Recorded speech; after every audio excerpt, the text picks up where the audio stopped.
Hello everybody and welcome back to this channel. My name is Zubair Charles. I am an English home language teacher. I've been teaching English for the past 5 years. I also have experience in marking poetry at the NSC Marking Center for English Home Language Paper 2. My goal of this channel is to share some of the skills that I've learned with grade 12 learners across South Africa, right, as well as teachers out there who are watching. If there are any teachers tuning in, thank you so much. And I hope that you can learn from this lesson as well and share some of the methodologies that I've learned with your own classes.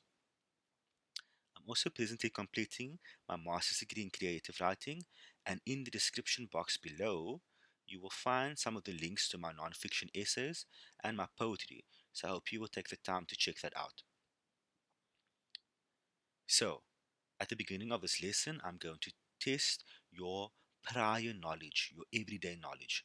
What are some of the things that you have learned throughout of your life that you can apply to this lesson and link with the content knowledge that we are going to learn in this poem, right?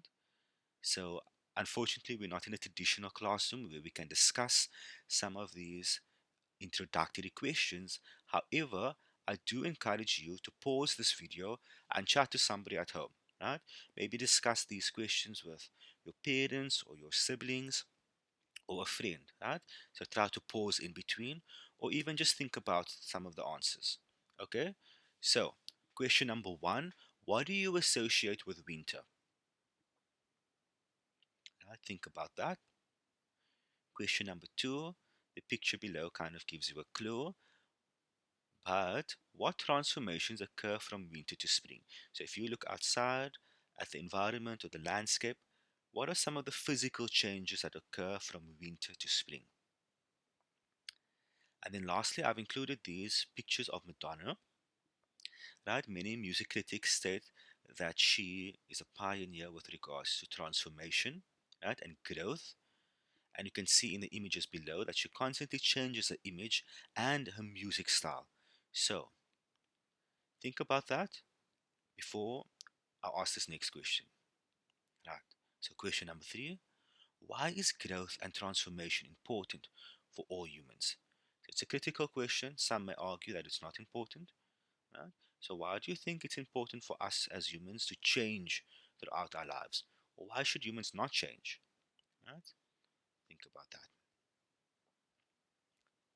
Okay, A Hard Frost by Cecil Day Lewis. And I'm going to read the poem now. A frost came in the night and stole my world and left this changeling for it. A precocious image of spring, too brilliant to be true. White lilac on the window pane, each grass blade furred like a catkin, midriff loading the hedge. The elms behind the house are elms no longer, but blossoms in crystal, stems of the mist that hangs yet in the valley below, amorphous as the blind tissue whence creation formed. The sun looks out, and the fields blaze with diamonds.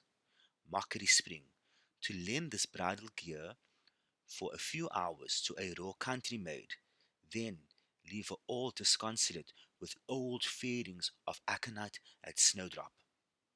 No, not here. Amid this flounce and filigree of death is the real transformation scene in progress. But deep below, where frost watering the stiff clods unclenches their grip on the seed and lets our future breathe. So, summary of the poem, what do you need to know? The speaker describes how a freezing winter night has left icy frost crystals all over the window glass, right? The grass, the trees, and the hedge in the garden. It looks very beautiful, almost like white flowers showing that spring is soon to arrive. But the frost will soon melt and leave the landscape dreary and grey again. The speaker states that this overnight transformation is actually just an illusion, and the real change is happening underground, where the hard lumps of the earth are being cracked and broken by the sudden frost.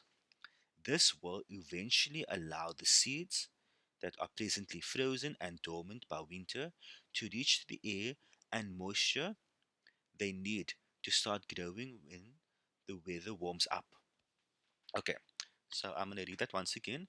So, firstly, the speaker is describing how a freezing winter night has left icy frost crystals all over the window glass.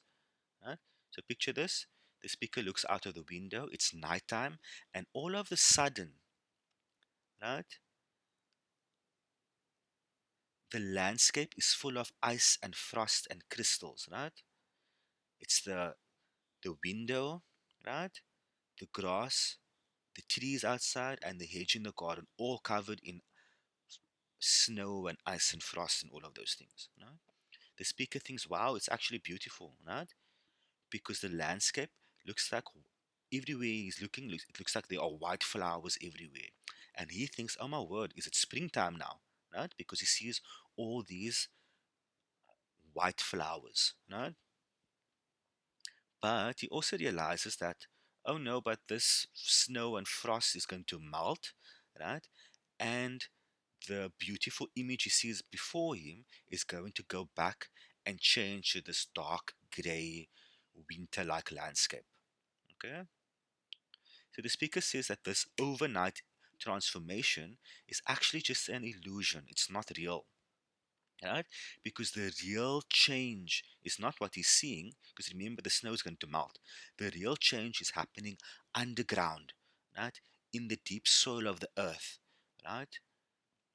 And there the seeds are preparing itself, right? To grow because it's almost going to be springtime soon. Right? So that's me trying to summarize in my own words. Okay. So the title A Hard Frost, what do you need to know? So the phrase a hard frost refers to when the frost, now what is frost? Small white ice crystals formed on the ground and other surfaces due to the temperature falling below -2 degrees Celsius, right, makes both the air and the ground freeze. Right? So the frost, it's so cold outside that the air and the ground, it feels like it's freezing, right? A hard frost creates severe and extremely cold frost, right? And the rain outside can either be frozen or it becomes hard icicles of frost. Okay, and many plants can withstand a light frost. Sorry, I was getting a bit confused there. So many plants can withstand the cold. Right, we all know that many plants can withstand the rain and the snow. However, right, when a hard frost occurs, right, many plants can't withstand it. Okay, so there's a bit of a differentiation there. Okay, let's look at our analysis. A frost came in the night and stole my world. So the speaker is shocked and surprised by the scenery presented by winter. Right? The previous day, the countryside had looked just as it always did. Right? So think about winter every day. Right? It's the landscape could perhaps look dreary and it could be grey and dark. Right? It's cold outside. We don't really see much sunshine. There are many clouds outside. The sky is dark, right? So the same had been happening for the speaker, right? It's winter time, but on this particular day, right, throughout the night, I'm going to continue to read now. There was a dramatic transformation as the frost created beautiful icy patterns, right? Remember, he's looking out of the window and look at the picture there. He sees these icy patterns on the window, right? And the speaker states that the cold winter changed his entire world overnight, right? The frost works silently and stealthily, taking that which does not belong to it. And the word stole reveals that the speaker is surprised when he views the unexpected transformation of the landscape. Now, obviously, the frost can't come in the night and steal something from you, right? So that is personification. We are giving a human characteristic, right, to a non-living thing or a non-human thing or inanimate object, right? So the frost, snow, right, ice can't steal something. So the frost is being personified into a thief, which comes under the cover of darkness to steal, right? And stole the world that the speaker once knew. Okay, and left this changeling for it a precocious image of spring. After the frost brought winter, the frost with its magical and mystical, right? Or magical and mystical, there's a word missing there. Magical and mystical. So I would say that the frost was magical and mystical, and it substituted the speaker's world. Right? Let me just fix that. Sorry for the mistake.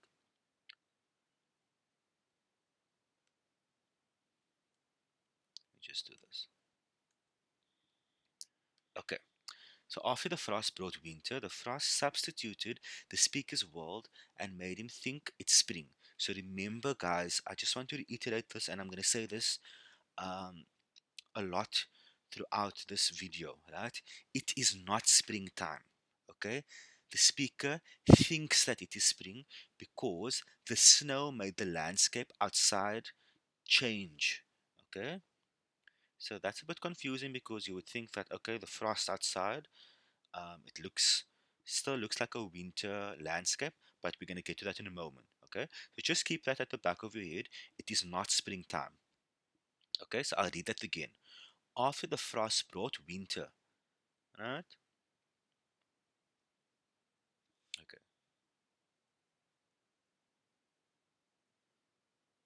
The frost substituted the speaker's world and made him think it is spring. The term changeling refers to how, in fairy tales, one child is substituted for another. Right? So, changeling refers to, in fairy tales, right, in the storytelling, right, one child would be substituted for another. Okay, but in this context, a child is not being swapped around for another. Right? In this context, the term changeling suggests that a secret and magical exchange has occurred overnight. So, in other words, according to the speaker, winter has been exchanged for this fake image of spring. Right? The term precocious means something that is developed earlier than expected. Okay? So, just like a child who behaves in a way too mature for their age, if a child is precocious, right, they have developed earlier than expected, right? The same is happening here to the landscape. Okay, the frost that has appeared early is presently unusual, is presenting unusual images of spring. Okay, image of spring too brilliant to be true. Do not get confused. Once again, it is not springtime. Initially, it is winter, and the frost makes the landscape look like spring. So, what is happening in this line? While the speaker is delighted at the transformation of his world from the bleak and harsh landscape of winter, he knows that this transformation and the image of what he sees of spring is temporary. Right? The term brilliant refers to something being very bright, and in this context, the speaker is referring to how the landscape, right, of the fake spring, it's not the real spring, looks bright. Right? Bright in this context. Brilliant.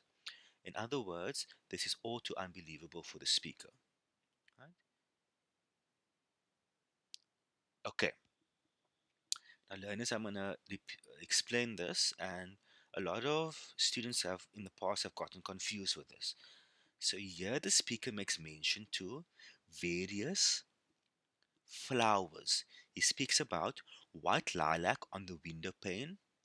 He speaks about the grass blades that look like furred catkin, and he speaks about Maydrift on the hedge. Right? So I'm just going to go through the pictures quickly. Look at the different flowers and plants. Right? Look at the pictures. Right? So the speaker says, I'm going to repeat myself. White lilac on the window pane, each grass blade furred like a catkin Maydrift loading in the hedge. So remember what I said? The speaker doesn't see flowers, right? It's the ice and the snow and the frost that makes him believe that there are flowers outside. Right? Might be a bit confusing, but I'm going to explain now. But just remind yourself, in this section of the poem, right, the reference to flowers, it is not really flowers. Okay, so let's look at our analysis. The white lilacs are ice patterns on the window panes. The frost on each grass blade looks like a thick and furry catkin flower. Right? So remember, the speaker first says white lilacs, right? But he's referring to the ice patterns on the window panes that look like white lilacs, right? So there are no, it's not really flowers on the window, okay? It is ice patterns. Then he says the frost on each grass blade looks like a thick and furry catkin flower. So if you look at the second picture there, right, it's as if the so the snow and the frost are around these grass blades, right? And it looks like a furry catkin flower. It's not real flowers, right? And then he says on the hedge is a snowdrift that looks like a row of white flowers. So that's this one here, these pictures. Okay. Okay. So the speaker describes a list of things that the frost has created.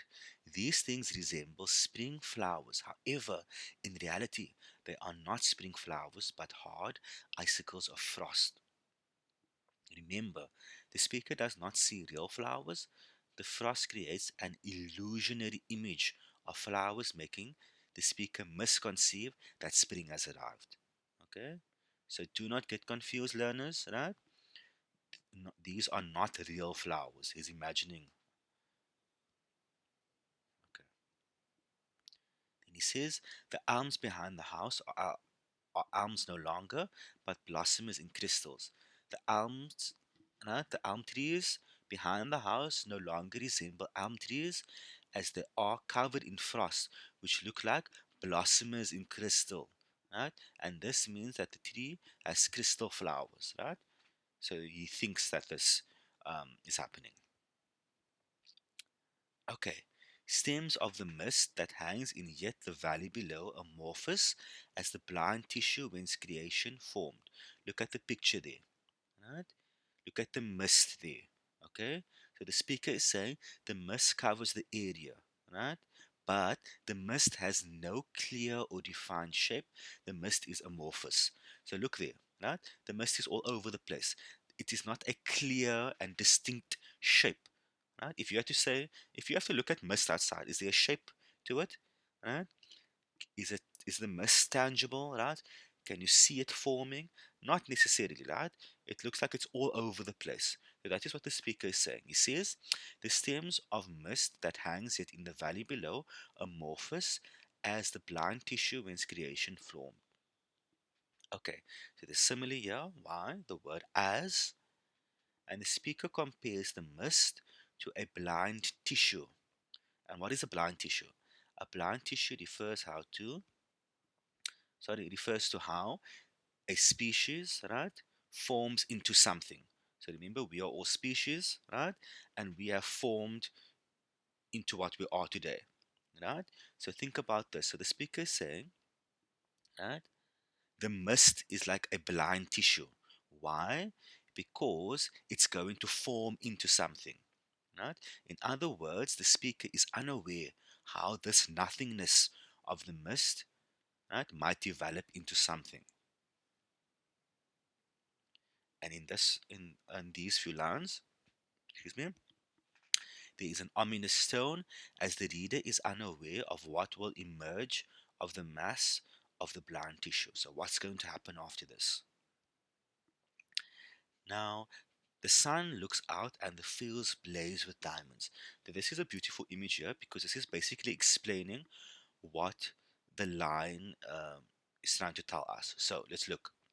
The sun shines on the fields, and the light that the fields reflect are so intense that it appears to be on fire. Right? So the sun shines onto the field, right? Onto the frost, right? And it is reflecting back at the speaker. But to when the speaker looks out, right? He looks out at the fields. It looks like the field is on fire, right, due to the sun's reflection. Right? So the frost that is now shining brightly is compared to diamonds because the frost is hard and sparkly like diamonds when the light strikes it. Okay? This reveals the power of winter as it can create transformation. Right? Most times we don't see the transformation that winter creates as we have to wait for spring. But in this land we do. Winter transformed the dreary landscape into a beautiful, magical wonderland. And this is, remember, this is all just an illusion. Right? So it is not springtime. I'm going to say that again. Right? Mockery spring. The frost glistens like diamonds and crystals in the sun, but this brilliance will not last as the dreariness of winter will soon return. Right? So this is mockery spring. This is simply a temporary transformation of the landscape. The reference to mockery spring reinforces the superficiality of the scene by suggesting the deceptiveness of the frost. Now, then the speaker says, to lend this bridal gear. Okay, so the mockery spring is going to lend bridal gear for a few hours to a raw country maid, then leave her all disconsolate with old fairings of aconite and snowdrop. If you look at the picture now, right, see Cinderella being transformed there, right? Look at her dress, right? And look at the dress after, like look what she's wearing and how it changes, and that's going to help you to understand this line. Okay, the speaker uses a metaphor to compare the mockery spring, the winter landscape, to a plain and unattractive woman that lives in the country, right, and how she is transformed on her wedding day by her bright and beautiful bridal outfit. Right? So this image of spring that the speaker sees before him, he says it is a mockery, right? Because just as a woman is transformed into a beautiful bride, eventually she's going to take off the makeup and the jewelry and the beautiful wedding dress, and she's going to transform back into, yeah, a raw country maid, right? So the same is going to happen to this landscape outside. As soon as the frost melts, right, it's going to go back into this ugly image of winter. Okay, I'll read that again. The speaker uses a metaphor to compare the mockery spring, the landscape, the temporary landscape, the beautiful landscape that he sees outside, to a plain and unattractive woman that lives in the country, and how she is also transformed on her wedding day by her bright and beautiful bridal outfit. Her beauty is short lived, since after her wedding she will return to her old self, as will the landscape that the frost, once the frost is going to melt. Okay, and in these few lines is a disappointed tone, right? Because the beauty of this winter, this fake spring, is going to be short lived. Not here amid this flounce and filigree of death. What does that mean? Look at the pictures, right? So you see there's like this jewelry type of imagery on top, and we have the frost and the icicles below. Now you have to make the comparison between the two. Okay? So the flounce refers to a piece of cloth that has been sewn into folds and put around the edge of something. And the term filigree refers to an ornamental created typically from gold or silver. In this context, right, of the poem, the beauty of winter and its ice crystals is compared to a decorative ornament on clothes or jewelry. However, this beauty, right, the cold and icy weather, is actually harmful to the plants. So the reference of death is quite effective here. Right? So remember, the speaker says the flounce and filigree of death. Right? Remember when we chatted about this in the beginning, right? A hard frost is going to be detrimental to plants, right? So here the speaker says this beauty, right? This beautiful frost and ice and these crystals, right, is actually going to be harmful. And then alliteration. The F and the F sound, flounce and filigree, repetition of the soft F sound, mirrors the idea of the landscape being beautiful. Now look at the picture, guys, right? If you look at a plant, right, you don't actually see what's happening beneath with regards to the roots, right? So in life, sometimes if you look at somebody, you see the outside, but you don't see what is happening deep beneath, right? So just remember that at the back of your heads, right? Or keep it at the back of your heads when we go through this last stanza now. So the speaker ends off by saying, is the real transformation seen in progress? But deep below, where frost worrying, the stiff clods unclenches the grip on the earth and lets our future breathe. So the speaker is saying that real transformation is often unseen and hidden below the surface. Right? Sometimes when people change in life, or sometimes when we go through difficulties, right? Transformation, right? Or change, right? When people change, we don't off when we look at somebody and say, "Oh no, I wonder if this person changed," right? But did they change on the inside? Did they change um, deep below within themselves, right? So let me do that again. The real transformation is often unseen and hidden below the surface, as opposed to the deceptive appearance of spring, right, created by the frost. The real transformation from winter to spring is happening underground, where plants are preparing to bloom for spring. Right? So, here the speaker is saying, right, he sees all this frost and the snow, right? But underneath all of that, right, deep below the earth, the seeds are preparing themselves to grow, right, for springtime. So, the seeds represent fertility and are a reminder that deep below the frosty earth, right, there is a potential for life, right? Although the frost kills the plants, the frost is vital into bringing new life to earth. Think of the circle of life. Something has to die, right? And then something is going to be born, right? So the frost loosens the thick clouds of earth and releases seeds to breathe new life. The death of winter will be replaced by the vitality of spring when the dormant seeds germinate, thus illustrating the interdependence of the seasons. Right? So remember, don't view seasons in isolation.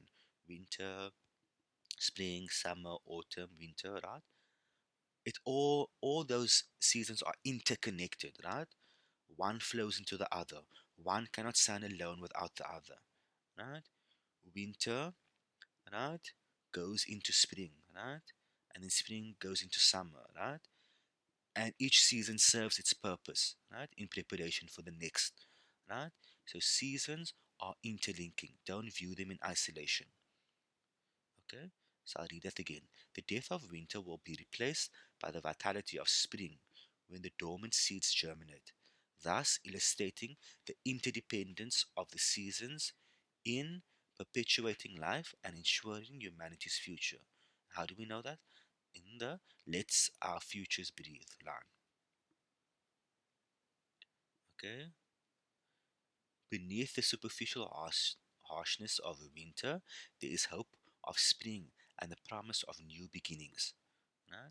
So think about that in your own life. How do we learn from this poem? Life can be described as difficult, and humans go through many changes that can be icy, right? That can be like frost, right? Winter, our lives can be, when we go through difficulty, we can describe it as winter, right? But everyone has hidden potential. We're not always going to live in winter, if I can use that metaphor, right? Because we all have the ability to go through a positive transformation, right? Just as the poem is teaching us. Because we as humans go through stages in our life where we are rebirthed, grown, and there's a time for renewal. So thank you for tuning into this video. I hope that you've learned a lot. As always, don't forget to like and subscribe and comment below. Please share with any grade 12s out there. And remember, this is part 1 in our video series to understanding